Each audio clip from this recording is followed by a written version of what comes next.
Money Badger TV show. I'm Dennett, the host and producer. I wanted to start off the first episode and kind of explain why a new show and who this show is for. I thought it'd be fun to just kind of do a show where people can watch and learn, and later on you can get me questions and I'll do my best to find people who can help answer those questions, and we can create a little community and just learn more, have a fun adventure along the way. I confess that I've been inspired by a number of people. The shout out to the folks that did the Bad Crypto podcast. It's been a great learning experience and a fun journey, so that kind of inspired me to start a TV show. And I guess we kind of need to learn new vocabulary to understand how to utilize these new technologies. So on the conventional world, one of the things to help people get ahead financially is really just learning the vocabulary and increasing your understanding of it so that you can make better informed decisions and really learn to increase your understanding. So in the crypto world, it's all the same, except the words are all new. So blockchain, ledger, ICOs, and all these new terms are getting used a lot more. So it's a great time to familiarize ourselves with them and just what's wrong with the current system. So I actually went to the post office the other day and I bought myself some Forever stamps. You'll see one of them is missing because I used it. These cost me 50 cents each for these stamps, but I heard our inflation rate's pretty low. However, I can easily remember when these stamps were 30 some cents. I remember when they were 25 cents, I think it was. And it doesn't seem that long ago.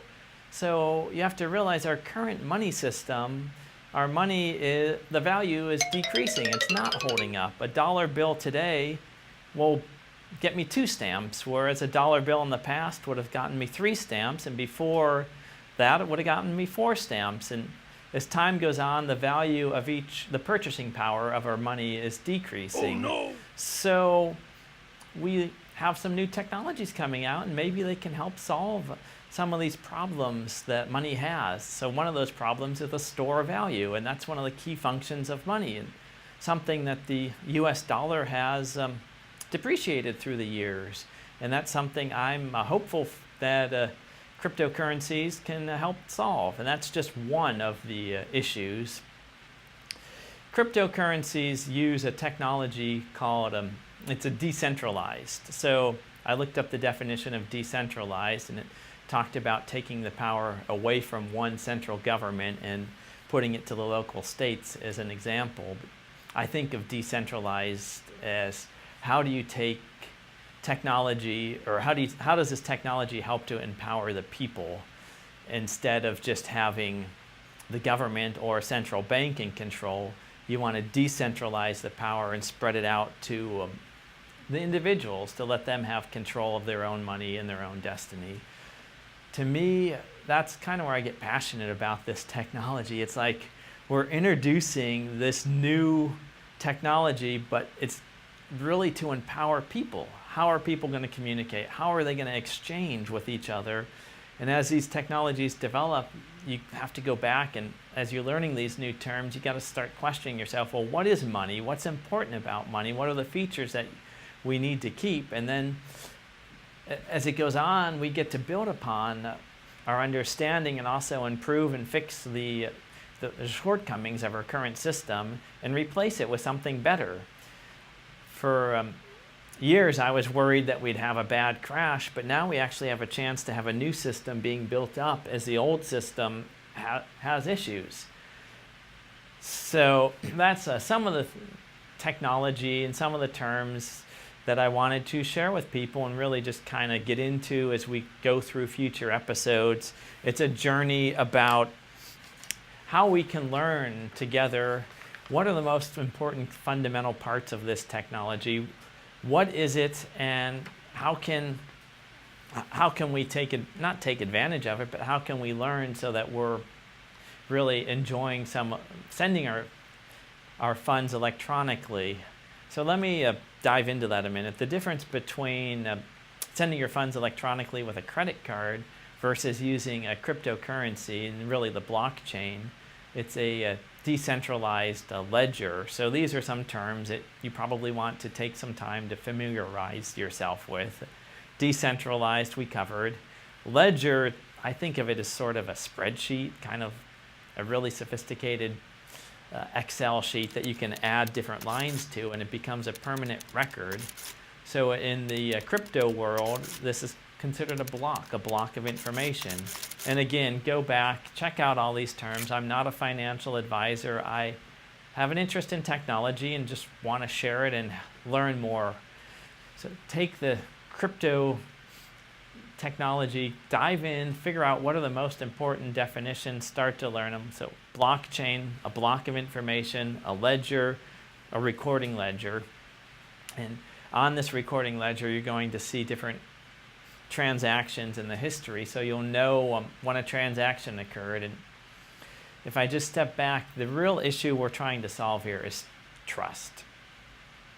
Trust is the issue that the ledger and the shared ledger of the blockchain solves.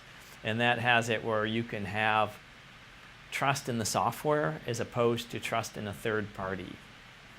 The current system requires a central third party, such as a bank, to be trusted to make your transaction, whereas the new system relies on software to make that transition. So you're looking at how can we count on the software to have a layer of trust built in there, and that's really one of the fundamental shifts.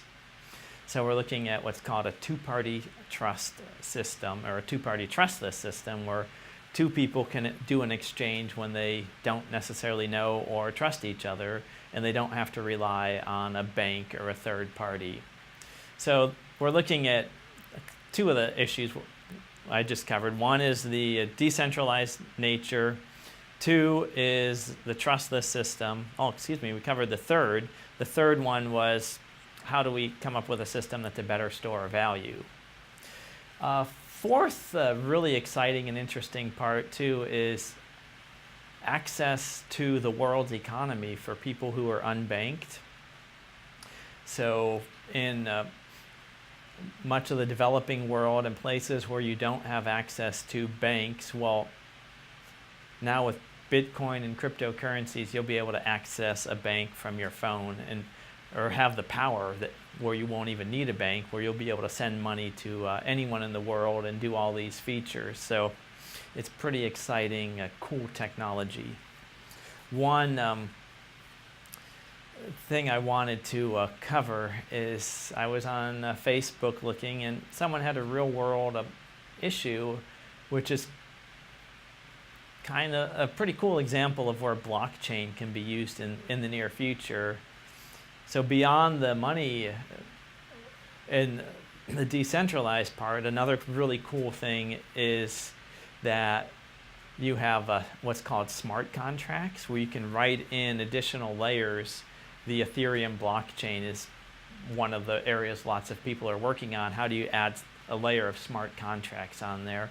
A smart contract is adding an if-then statement to your contract. Well, I can see the day in the near future where you'll do land transfers in real estate on these smart contracts. And I was reminded of why this is so important, because my friend from South Africa, he is just down there, and they're looking at going through a lot of turmoil. The country has had a lot of, it's had a rough history.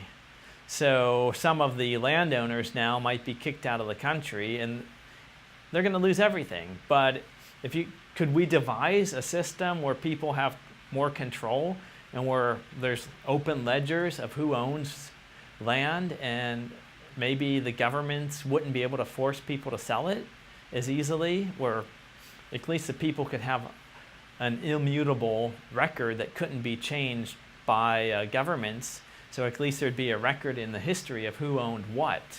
And throughout the world, there's lots of examples in history of governments coming in and changing who owns what. So this is really a technology that's super powerful, because it could, at its core, give power back to the people to have more control. and to have permanent records of who owns what.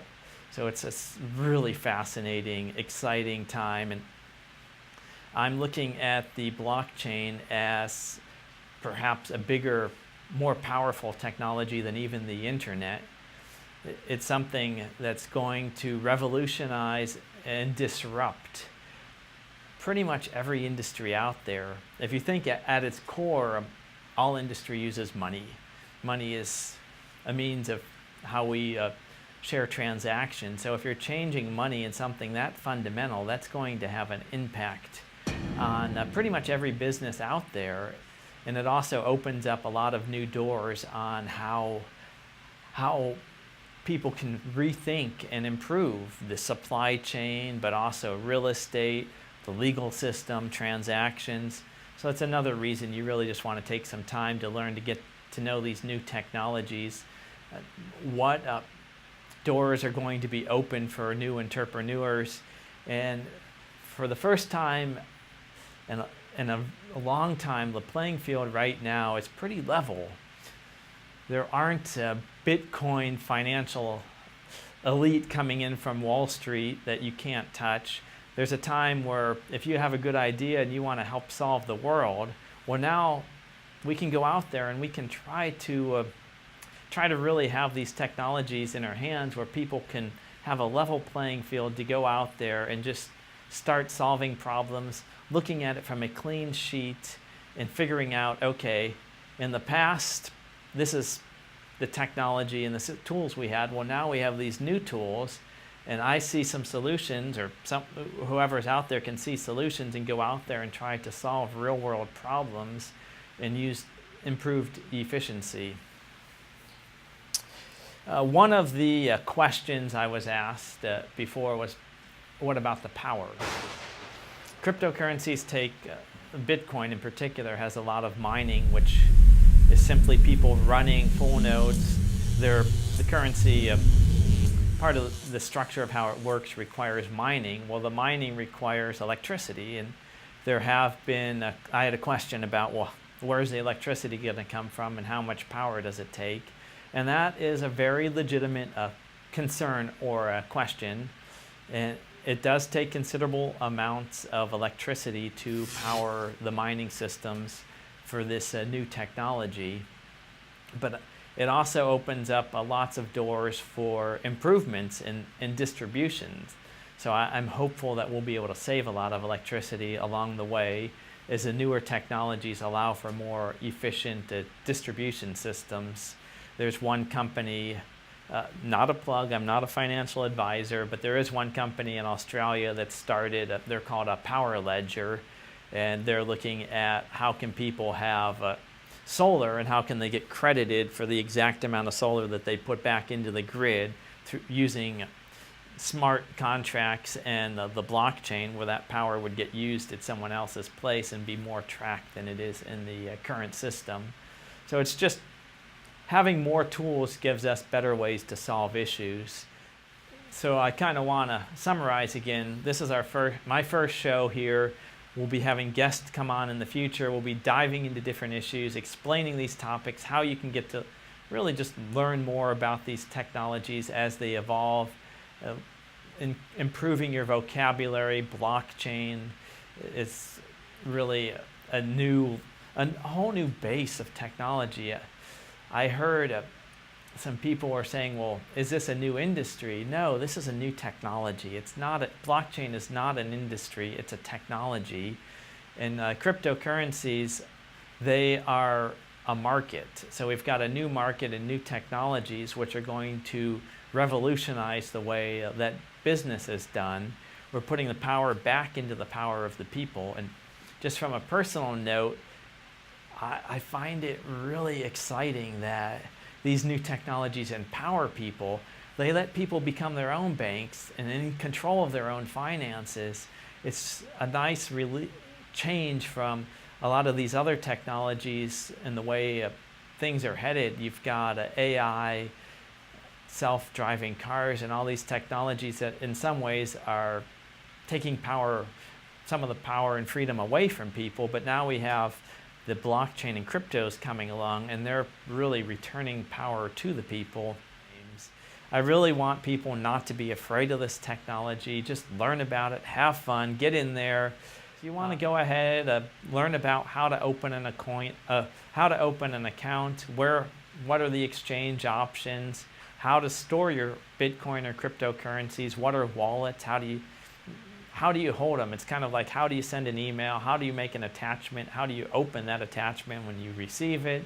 All this stuff are things you had to learn. Well, the same's true in the crypto world. You're going to have to learn a whole set of new skills as this technology gets more popular and evolves. We'll dive into some of these, and we'll also be looking in more details about what's going on in the local areas. If anyone out there is listening and doing an ICO, I'd love to chat with you. For those who aren't familiar with the term ICO, it's initial coin offering. It's sort of like an initial public offering, except someone could be offering a new coin or token to really kind of solve a new problem, or looking at coming out with a way to raise funds to solve a new problem. So if you're in the area and you're working on ICO, please contact me, let me know. I'd love to get you in on the show. If you'd like to just get out there and help explain cryptocurrencies and the terms, I'd like to give you an open invitation to come join me on this show. This show is non-profit. We're not looking to generate a profit. I'm not putting out official advertising or plugs for anyone. It's really just, how can we get out there, share the knowledge, help the community to learn about the new technology, and interface with more of the community. Honey badger. The term is pretty cool because a honey badger is a really cool animal. This is where the name came from. It came from a honey badger. Honey badgers sort of have their own agenda. If they're hungry and they want to eat, they're fearless creatures that go out and they'll get the meal. Well, Bitcoin doesn't bow down to anyone. It's its own technology. It's not following the existing rules, and Bitcoin has its own, it's evolving, and it's not following the, no one's in control of it, so it kind of reminds me of a honey badger that's hungry to get. The first question is, what is Bitcoin? Bitcoin is a new technology. I think of it as digital money. Remember, I'm not a financial advisor, but I love technology and I like learning about it. Bitcoin, it's sort of like you can email it back and forth. It's not really email, but it's digital money. Think of it as a bank you can keep in your pocket, a way of taking money and having it where it's stored digitally and the banks are not involved. One of the questions is, what's the difference between Bitcoin and the banks? The bank is a third-party trusted system. So I have my money and it's stored in my bank account, and if I want to send it to someone, I don't directly send it to them. It goes through my bank and then they'll release it. At the end of the day, they have to tally up the accounts and they control the accounting. Bitcoin is a system where you don't have a third party. I can give money directly to you and I'll send it, you'll have an address. With Bitcoin, it's a lot more like you're emailing money around rather than going and counting on the bank. One thing I want to add there is, some people say, well, Bitcoin's kind of slow, or how long does it take? Well, Bitcoin can, in some cases, take up to a couple hours. I've heard some where it's a little bit slower. In other cases, sometimes it could be a few minutes, as quick as a few minutes. I've had it where I move money from an investment account I have to my bank account. It takes it at least a day, sometimes 2 or 3 days to clear. If I sell a stock and I wait for that stock that I've sold to have the money in my account, my brokerage account, it takes 3 days. So you have to realize the current system we have is quite slow on a lot of things. And if you can have Bitcoin taking a few hours to solve these problems, you're speeding it up and it's a lot quicker. Okay, next question. Why was it created? Very interesting question. Bitcoin was created after the financial crisis that we had. Remember, in 2008, the banks, they just about went under. The Federal Reserve had to step in and rescue all the banks. Well, there were some really smart people behind the scenes that they wanted a better solution. And out of that crisis with the banks in 2008, there's some really cool movies that were done. And if you go back and watch what happened, you can see where there were these last minute bailouts. There was a lot of stress in the entire system, and it almost completely crashed. Well, at that time, people saw a need, or some people saw a need, to create a better system. Bitcoin was founded, and it was released from someone called Satoshi Nakamoto. And we don't really know who Satoshi Nakamoto is. It could have been a group of people, or it might have been one person. We're not sure. Personally, I think it's Max Keiser, but more on him later. Another question. What is the future of Bitcoin?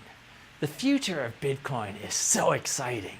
The reason it's so exciting, I think it's going to just open the doors up, and it will eventually become the world's reserve currency. I'm pretty certain that we'll see a beautiful future for Bitcoin. Again, that's my own opinion. Do your own homework, do your own research, but you'll see it's just like in the early days of the internet. This technology has so far to go, and it's going to change the world in wonderful ways. Bitcoin, I believe, will become the world's reserve system and the way that wealth in the future is stored. It's got a great future going. Okay, where to start in Bitcoin or in cryptocurrencies? Okay, let me differentiate there. Cryptocurrencies are a new class of currency or money. They are not all cryptocurrencies are Bitcoin. Bitcoin is the oldest and the most popular. It's the largest and the most common cryptocurrency. The number 2 one right now is Ethereum, and there's actually well over 1,000 different cryptocurrencies out there. Each one's looking for its own need. You wonder, why would there be so many cryptocurrencies? Well, if you look at the system we use now, we have US dollars to spend in the US, but if I go to Canada, I need Canadian dollars. If I go to Australia, I need Australian dollars. And likewise, the Chinese are using the Chinese yuan. So each country has its own money because their money serves a purpose, and a slightly different purpose for each nation.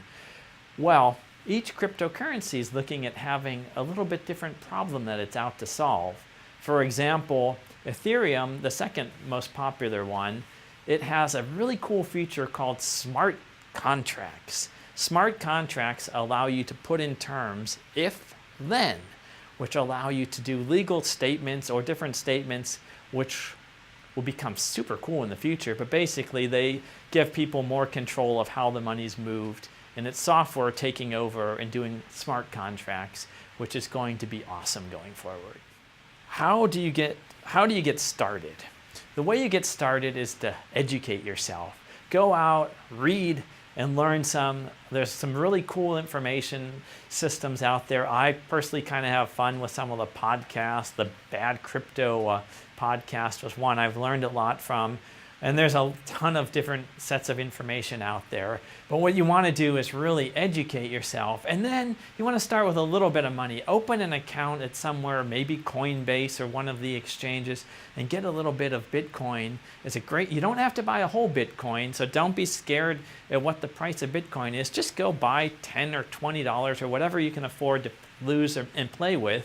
Buy a little tiny bit of a Bitcoin and figure out, how are you going to store it? What's a wallet? Where do you hold it? And then let yourself be educated and learn as you go through the process. Just like you'd set up an email account. I'm going to send my first email. Now you get to set up a new account. I'm going to get my first little bit of a Bitcoin, and I'll try to send it to a wallet where I'll store it. That's how you get started. Educate yourself. That would get some. This is public TV. A couple more questions that I want to address. The first question is, how do you make money with Bitcoin and cryptocurrencies? Well, I'm not a financial advisor, so these are just my opinions. They're for information and entertainment purposes only. The easiest way is to hodl it or hold. So get some regular money, which is what we call fiat currency, and then convert it through a local exchange such as Coinbase, or it doesn't have to be local, but an exchange, and then you would get Bitcoin. you would get that Bitcoin and you hold it in your wallet. A wallet's really just a private place where you want to keep your money, a better way to hold it, and we'll get into that in more details. But for now, you just want to get your Bitcoin, hold it, hodl it, and hold it, and then someday in the future, if you want, you could exchange it back for fiat or US dollars wherever you're living, what the local currency is. I'm of the opinion that eventually it will be the world's reserve currency and you won't need to switch it back to US dollars, but you'll be simply storing your wealth in Bitcoin. And the reason you want to do this is, again, remember a while back I talked about how stamps are now 50 cents and you can get 2 of them with $1. I remember when you could get 3 of them for $1, and even before that 4 stamps for $1. So as our current dollar, it's not really a great store of value because it's losing value as time goes on. And I think Bitcoin and cryptocurrencies are going to solve that problem. Another question we had is, can you shine your shoes with Bitcoin? Well, if you hodl your Bitcoin, you'll be able to buy yourself some nice new shiny shoes and you won't have to worry about polishing and shining your old shoes. Now, the final question I had was, someone asked, why am I doing this show? What's in it for me? I'm doing this as a learning experience. I really want to learn more about cryptocurrencies and to share my experiences. I figure if I have a show going, well, I'll have a chance to talk to more people than I would otherwise. And it also gives me a little bit more reason to make sure I'm really on top of my learning and sharing what I learn with the community around me. I did a fitness show in the past, and on that show I used to have it gave me great access to the local fitness community and talent, and I was able to really learn a lot and improve my own knowledge. So I'm doing this to improve my knowledge, but also to share what I'm learning with the community so that people around me can also learn more as we go through this journey and the transformation from a fiat world based on the current financial systems into the digital cryptocurrency blockchain space, which will become the new normal in the future. I'm really confident that in the future it will be all blockchain and digital currencies. Well, thank you for watching. I'm Dennett, host and producer of The Money Badger. If you'd like to join me on this show, please reach out to me. We'll be getting our Twitter feeds going live. You'll also see our website and different social media accounts running in the near future. So feel free to reach out to me if you have more questions you'd like me to address on future shows, or if you'd like to bring a guest on and have suggestions of a guest that's in the local San Jose Bay Area. If they'd like to join me on this show and help explain or share their knowledge with the community, that's what this show's about. It's about an exchange of